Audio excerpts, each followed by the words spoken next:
So as I mentioned earlier, this is talk 4 of the Homyaku-e talks at Buddha-Ai Temple for their Jukai ceremony that happened May 2nd through 4th of this year. And these are called Sekkai Talks. And this is an explanation of the precepts. Okay, so I want to do a recap of the last talk, which I think I gave 2 weeks ago. So Dogen said the great precepts of the Buddhas are maintained carefully by the Buddhas. Buddhas give them to Buddhas, ancestors transmit them from ancestors. Receiving the precepts goes beyond the 3 times. Realization continues on a thread, unceasingly from ancient time to ancient present. Thus, they have been transmitted generation to generation. So if you remember, I've been talking about the Kechimyaku, which is our precepts lineage document. And it has all the names from Shakyamuni Buddha on the top, all the way through down to if you receive a Dharma name, all the way down to your Dharma name. And through those names runs a red line, and this is the perceptual bloodline of the Buddhas and ancestors. So that's what Dogen's talking about here, that these great precepts of the Buddhas and ancestors are maintained carefully by the Buddhas. So this bloodline that goes through all the Buddhas. So these are the precepts, the responses of awakened beings. That's what the precepts are. They are the responses of awakened beings. So they're not necessarily admonitions, although admonitions are good for us when we don't know how to respond as an awakened being. Their deepest meaning, though, is that it is a response of an awakened being. So, and you will see this if you read that, if you have taken the precepts, you will see at the bottom of your Kechimyaku, which I encourage you to actually open up. If you can't get it folded back up again, you just bring it in, we'll fold it for you. But if you fold it back up again, you will see that in the bottom, there's a paragraph which was not there at Ocean Gate. Everybody who takes precepts makes their own Kechimyaku. So at the bottom is written, after you've made the Kechimyaku, copied it, is a statement that is what we receive as Dharma when one receives Dharma transmission, you receive the permission to give precepts, and on the bottom there's a statement. So you'll see that here it states that this is the perceptual bloodline and that this is the true Dharma eye of the teachings. Dogen said, the words, the precepts are considered primary, are quite surely in themselves the treasury of the true Dharma eye. So in the United States, in the West, we tend to take the precepts as admonitions, but their deepest meaning is this bloodline. We are not forced to follow the precepts. The precepts are this awakened response of Buddha nature. And that is why Dogen says in Gyoji, continuous practice of the precepts. Dogen, he refers to the precepts as this foundation, this foundational activity of the whole universe functioning. He said, through this conduct and observance, the sun, moon, stars exist. Through this conduct and observance, the earth and space exist. Through this conduct and observance, object and subject, body and mind exist. Through this conduct and observance, the 4 elements and the 5 aggregates exist. So that's a recap of the last talk that I gave. And now I want to talk about the next part. So what I'll discuss is Dogen's understanding of the 3 pure precepts in a fascicle, the ShoboGenzo, called Shoaku Makusa, do no evil. Okay, so that's what's coming up.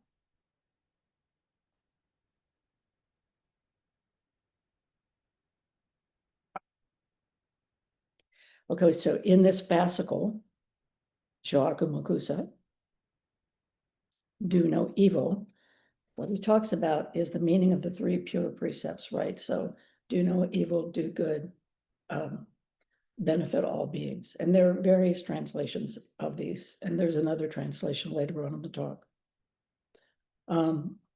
So here he said, to do no evil, practice the good, and purify one's mind. This is the teachings of the Buddhists. So this particular phrase is from the Dharmapada, which is considered to be one of the very first teachings of Shakyamuni, earliest Buddhist teachings. And it's a little book filled with these verses about the teachings. So he starts out the fascicle. He tells us that that avoid evil, do good, and purify one's mind is the teaching of all the Buddhas, including the 7 Buddhas before Shakyamuni Buddha. So again, here he's alluding to this perceptual bloodline of all the Buddhas and ancestors. And so this is one of the reasons we chant the Buddhas and ancestors on Tuesday morning, which is done in many, many Soto Zen temples. And that's why we do this regularly, partly to invoke the name of these Buddhas and ancestors, to bring them forth to witness, to participate, and also that we maintain and carry on this perceptual bloodline. So Dogen says at the beginning of this fascicle, he said, good and evil are temporal, but time is neither good nor evil. Good and evil are dharmas, but dharmas are neither good nor evil. So good and evil are temporal. In other words, they're in the context of time. But time is neither good nor evil. Good and evil are dharmas, things, right? Dharma positions. But dharmas are neither good nor evil. So if we engage in good or beneficial actions, or we engage in, if you want to say bad, harmful actions. So this, when we do that, this is happening within the context of the particularity of time, of some particular situation that we're responding to. But the time itself of our response is not good or bad.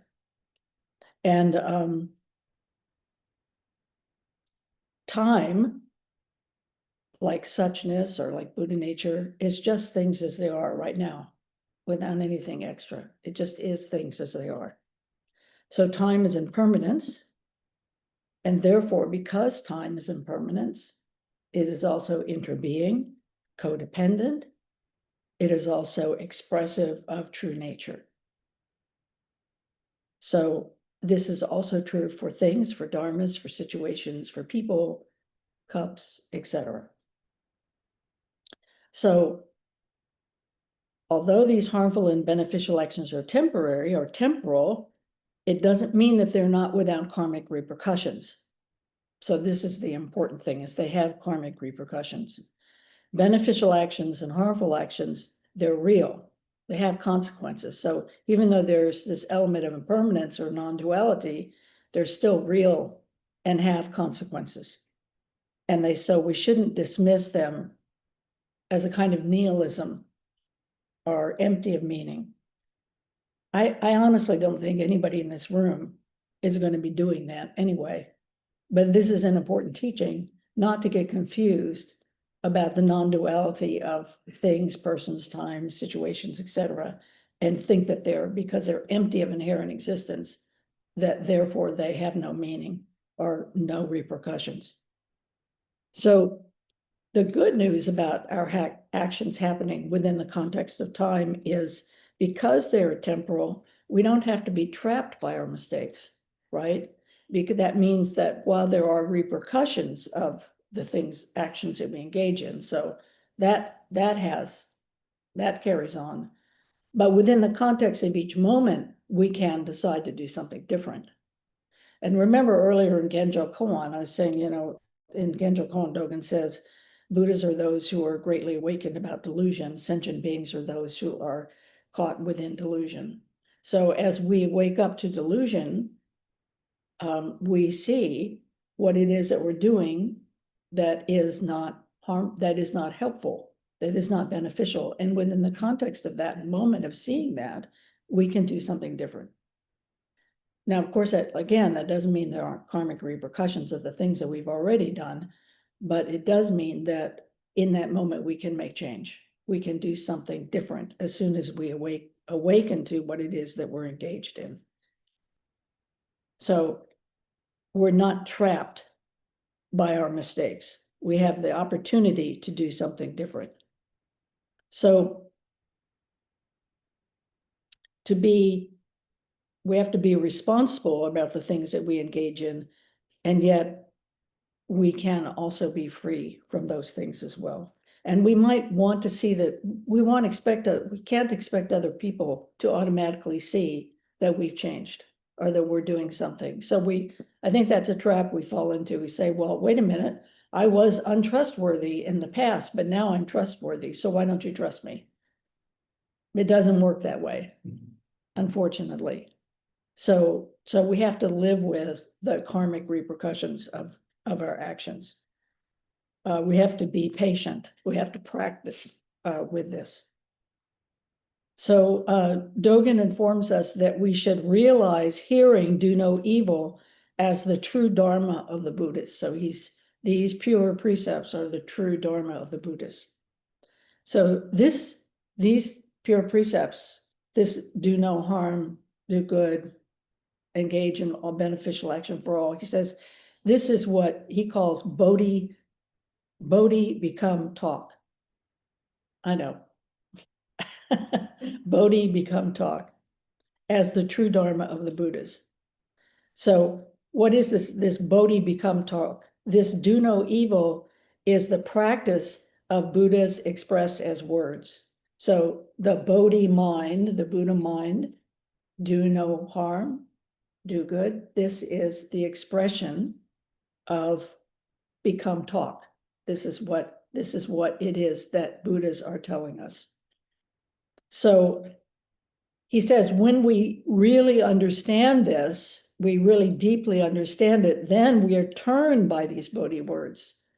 So this Dharma wheel turns by these Bodhi words, and we practice do no evil. And that's when he says these words become Bodhi talk. They become Buddhas communicating with Buddhas. So this talk is no longer an admonition in that way. It is Buddhas talking to Buddhas. So Buddha's talking to you because you are already Buddha. So it is your Buddha nature that is being communicated with directly by other Buddhas through this talk. But of course, hearing do no evil doesn't necessarily mean that we understand the meaning of that phrase. So especially because evil has Christian connotations, you might get hung up about this word. It's the reason I like to say do no harm rather than do no evil, because of the Christian connotations. Or maybe we rationalize the meaning of harmful and we're defensive about the suffering we might have caused others. And we say to ourselves, well, they made me do it. It's their fault. I'm feeling this way. I did this thing because that person made me do it. By the way, in Buddhism, that doesn't work. That's not really a valid reason for doing something. So it's imperative that they really work at dropping this kind of defensive thinking, and that we deeply grasp the precepts as Bodhi talk. This is the Bodhi talk of Buddhas. And these are the words from the mind of a Buddha. So then we know this, we can apply the teaching to our difficulties. We can transform these problems into this Bodhi talk, or into understanding it from the position of the Buddha Dharma. And then we enter this Dharma gate of transformation, and we go from engaging in harmful to beneficial speech and deeds. So realizing this Buddha Dharma, Dogen tells us, the appearance appears, taking as its measure all the earth, all the worlds, all time, all Dharma. So he says, this appearance of this understanding, this appearance of this perceptual vein, appears taking as its measure all the earth. In other words, it includes everything, all the worlds, all time, all dharmas. So in the last talk, I talked about Gyoji, continuous practice, which Nishijima and Cross say, continuous practice of the precepts of this conduct.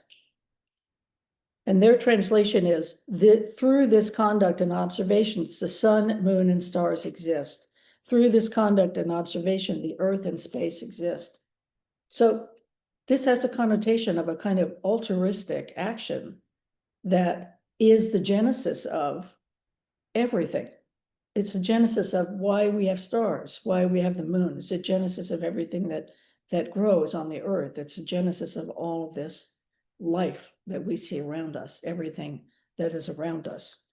So it's a very altruistic teaching, because the notion is that, and if you think about it, and I know I've talked about this before, and it's a little confusing to everybody sometimes, but if you think about it, there is this way in which the whole world's functioning is this, it is an interconnected beneficial action that allows life to come forward. And death is a beneficial action that allows things to continue. So we tend to get caught up in our human mind about the harm that humans cause. But think about the world functioning within this context of this totality, and you see that it is actually an interconnecting beneficial system. And so that's what Dogen's talking about here when he's saying that the whole world is created through this perceptual conduct of everything manifesting. So it's altruistic, it's selfless, but it's not always conscious in the way that we think of things being conscious. It is the functioning of all beings that results in the world's appearance. So this is what Dogen is calling continuous practice. You may not see it, you may not understand it, but it is happening. And so in the case of the actions that we've engaged in as human beings that have created environmental harm, we will not destroy life, but we may destroy this iteration of life as we know it. Suchness, things as they are, cannot be defiled, but that does not mean that we're not going to rue our human destructiveness. We're not going to regret the things that we have engaged in because of these karmic repercussions, right? Because the actions do have karmic results and they come to fruition. So that's why as bodhisattvas, we take responsibility for our actions, for our personal actions, and we hear the cries of the world, and we become stewards of our life, and we become stewards of our life with other beings. Okay, then Dogen moves on to talk about what it means to say, practice the good. And then he writes,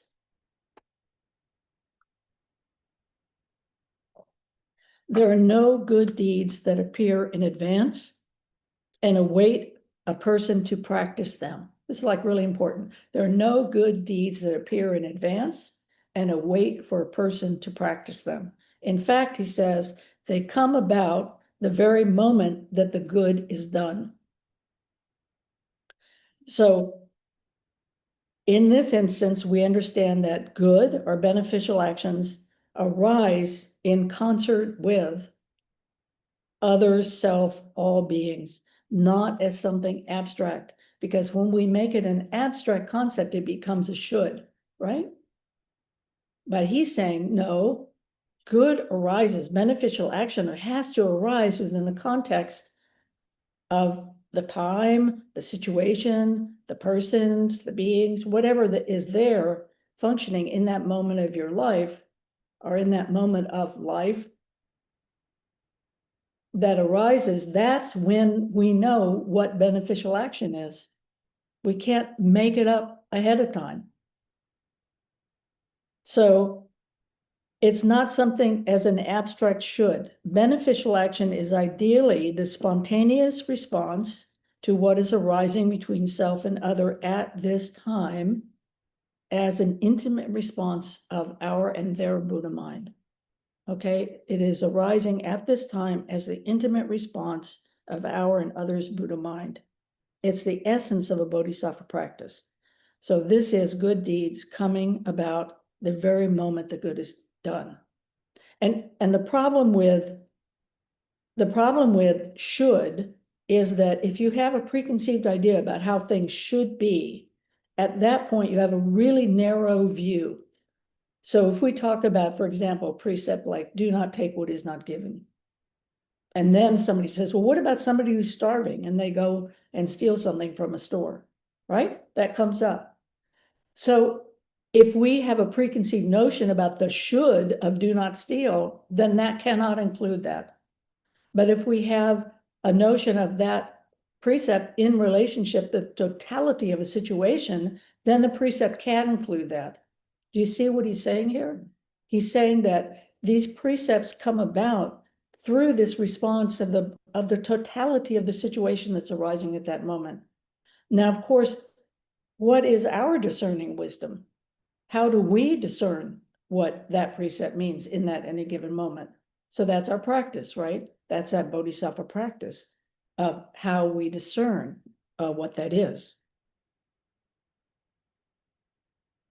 So this isn't something abstract.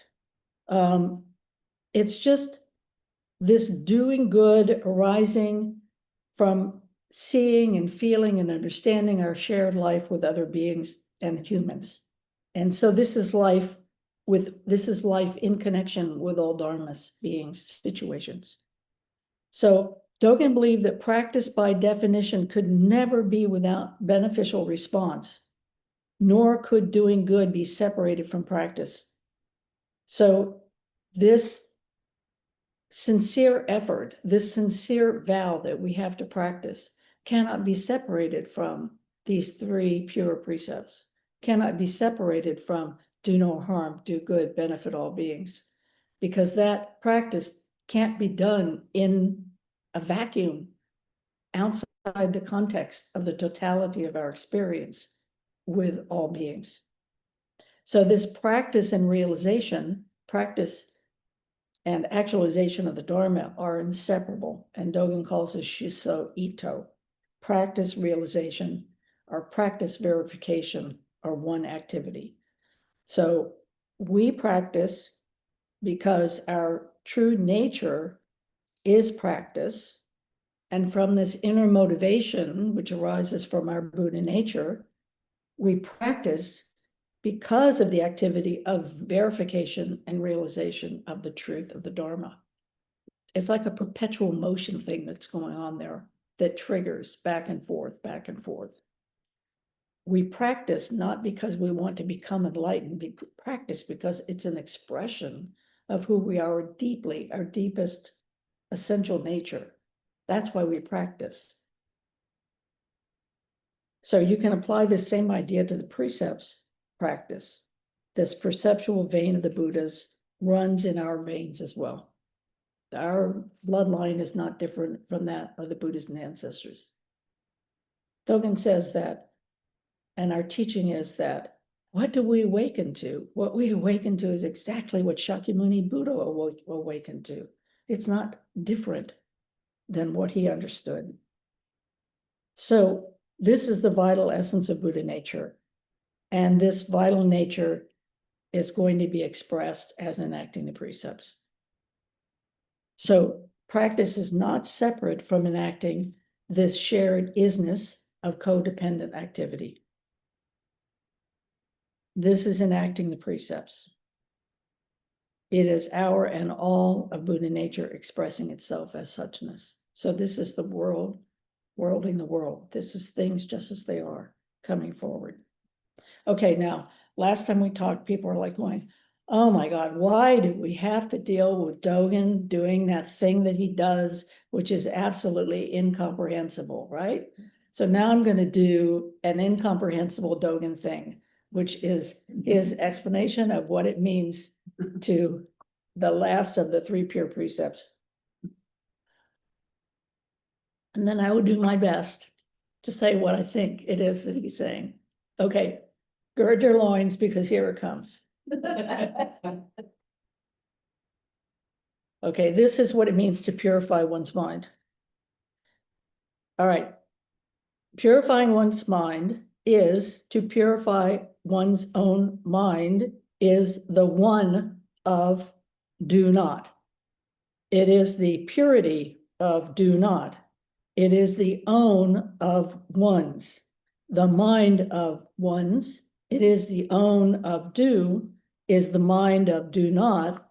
It is the mind of practice, is the purify of to practice, is the own of to practice, is the one of to practice. Therefore, it is said, this is the teaching of the Buddha.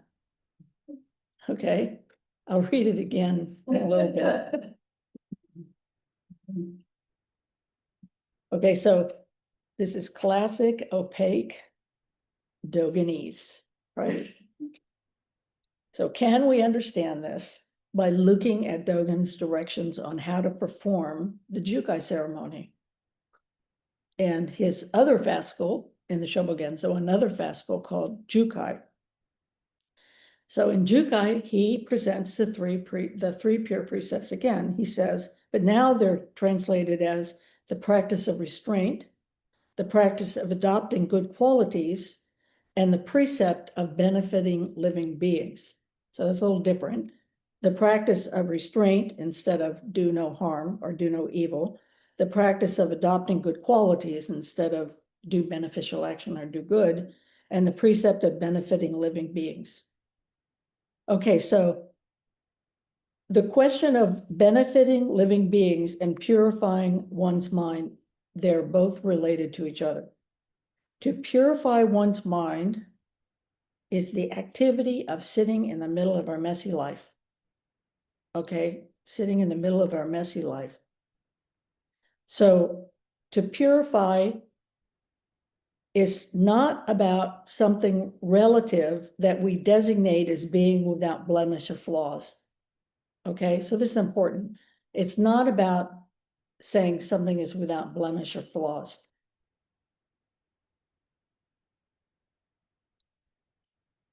Purity has to do with not adding anything extra to it. So in this case, adding something extra, in the case of the precepts, is our ideas about not doing harm and our ideas about doing good divorced from what's actually happening. Does this make sense? Mm-hmm. Okay, so it's like, if we do have these preconceived ideas or shoulds, that's something extra that you're putting on top of what's actually going on. So it's not about you're going to have some pure abstract response. That's the should. And that's called purity. Purity is more like don't add something extra to it. So purity is like just things as they are, just things are arising, just meeting each situation as it actually is without adding anything to it. So if you can meet somebody that you don't like and not add that to it, then you might actually have a response in which you truly meet that person. Does that make sense? Because as soon as we put a should, like this person should be different, I don't like them the way they are, then we've added something extra to the interaction. Can we just be with that person as they are and see that person? I don't know what you're going to see, but that you see something without that added veil of your opinion about the nature of that experience. So purity is just the presencing mind perceptual practice, the presencing mind perceptual practice to what is happening at this time, period. That's what you're doing. So we don't have to add anything extra to it. You make a mistake, you say to yourself, oh, geez, I'm always making those kind of mistakes. I'm so stupid.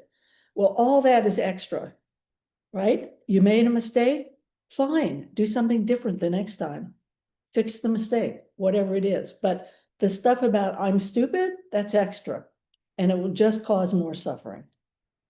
So a pure response is, oops, I made a mistake. Going to do something different next time. Not the rest of that. The activity of purifying one's mind and benefiting living beings is responding without assumptions about purity or impurity. It's to say, if one is to say purity, then one must say impurity. Therefore, before one has left, the other has arrived. Okay, so if you say purity, then you're going to have to say impurity, because those kinds of words always have an opposite, right? But the reality is, before what's pure has become impure, there's still the moment of purity and the impurity and the impurity and the pure. So, what is it that you think you know? So our response to benefit all beings is to sit in the middle of our lives, intimately recalling our interconnection, intimately recalling our struggles with not doing and doing and knowing and not knowing. This is this purity and impurity. It is seeing the radiance of our life as Buddhas at the same time, acknowledging delusion and then engaging. So those things are happening simultaneously. They're not separate from each other. So we understand that our experience is both delusion and realization as one stream. So practice is not about, delusion's a problem. Realization is nice, but they are both functioning simultaneously in the reality of our lives. We're not trying to get rid of or ignore or act as if delusion doesn't exist, or thinking that we can get rid of and jettison delusion and never have to deal with it again. Like, have any of us been able to do that? So there's there's the simultaneity of it. And then there's things just as they are. Just this life, just this moment, just this thing, just this, just this. It's not called realization and it's not called delusion. It's just this, very pure, without anything extra. So Dogen said in ShoboGenzo Shenjo, which means washing and purifying, he said, as dharmas are not necessarily intrinsically pure, nor are they intrinsically impure. The teaching of the Buddha is also like this. Maintaining the Buddha Dharma by means of the Buddha Dharma is purifying. So he's just saying, just follow the Buddha Dharma. Just maintain the Buddha Dharma as best you can. Because of course, maybe we're all confused about what is the Buddha Dharma. So we get confused about what is following the precepts. We get confused about that. But then if we can best to our knowledge actually presence ourselves for what's actually happening in this moment, maybe it's not so confusing. But of course, that, going back to Genjo Koan, is Buddhas are really very smart about delusion. They know about delusion. So the more we know about delusion, the more we can avoid engaging in delusional activity. But we have to understand delusion and see it in ourselves and know how it operates in order for us to be able to, take another way. Okay, so I'm going to do the last definition of Dogen again. Okay, to purify one's mind is the ones of do not. It is the purify of do not. It is the own of ones, the mind of ones. It is the own of do, and own is like you, person, to own this. Okay, it is the own of do.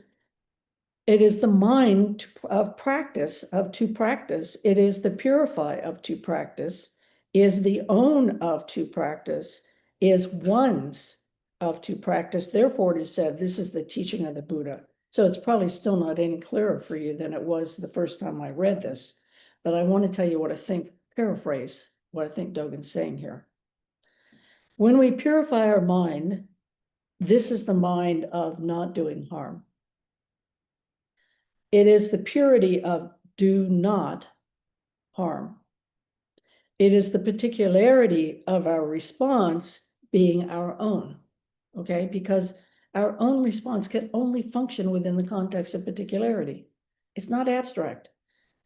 The only way we can be, the only way we can be is in the present moment. You can't be in the future and you can't be in the past.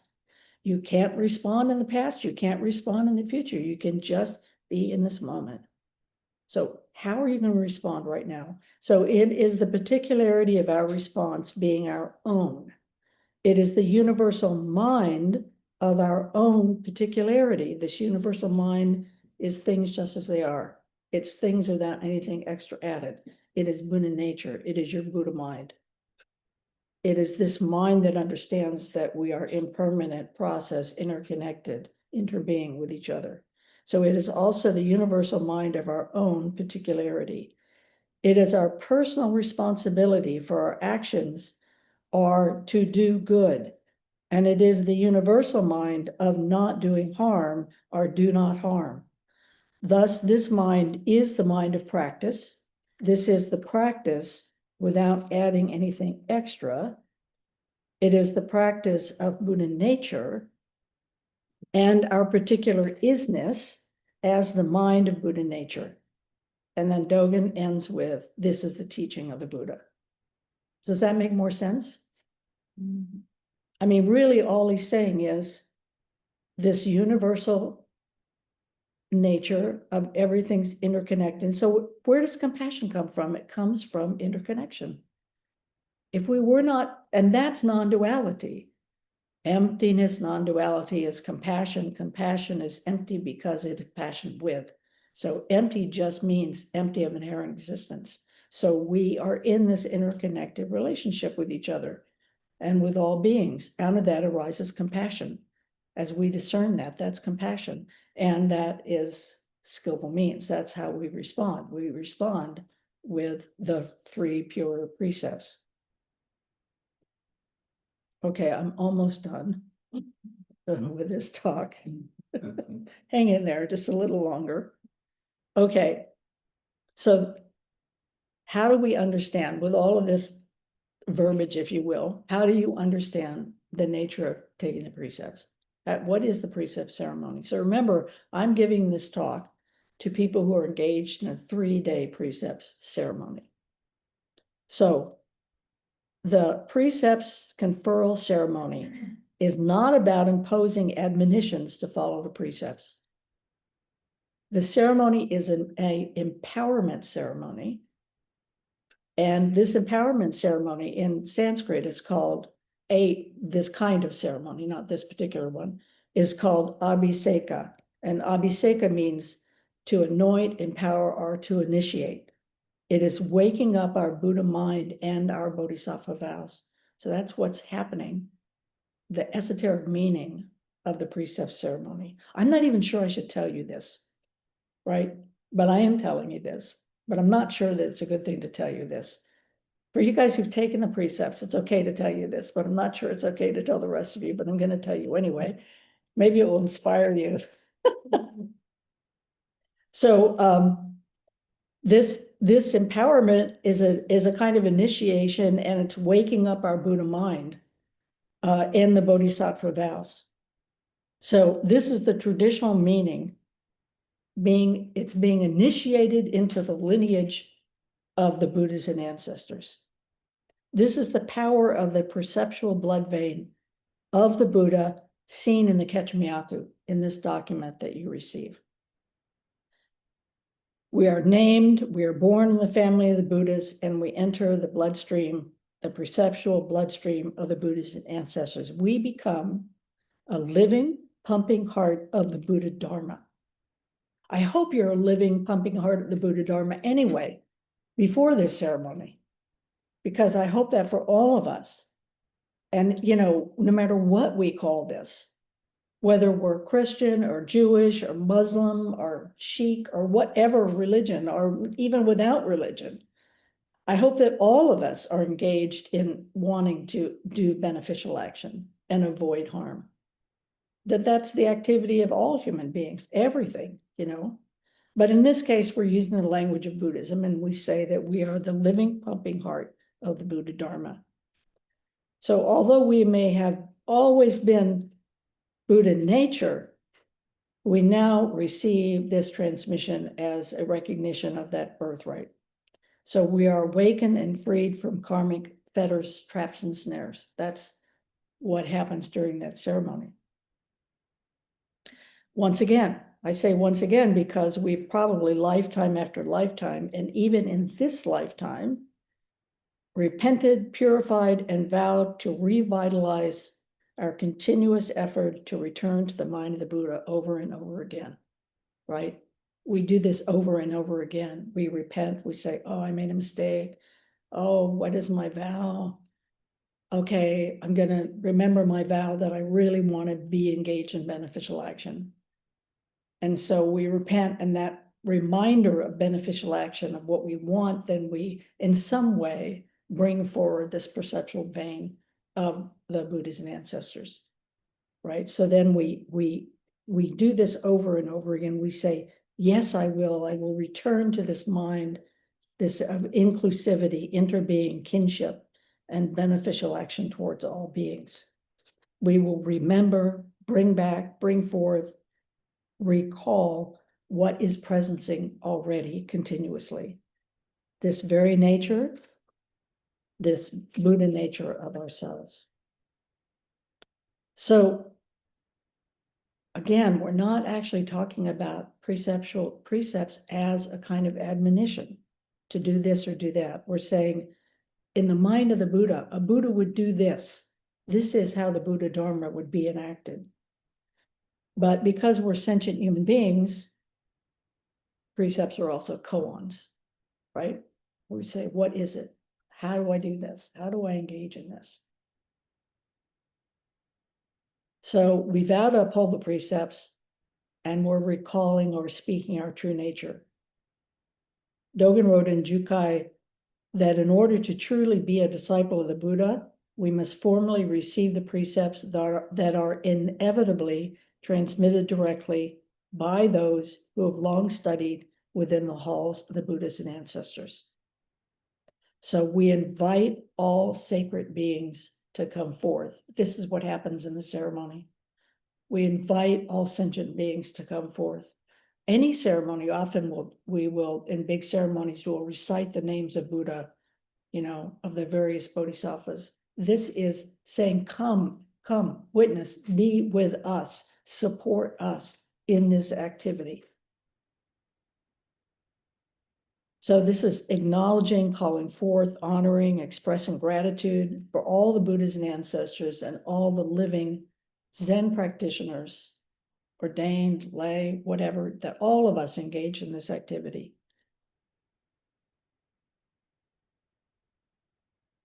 So here's how I ended the talk. I said, may we, with all ancestors, bodhisattvas, and Buddhas, hear and enact these Bodhi words of the perceptual vein and turn the great wheel of the Dharma. Thank you very much.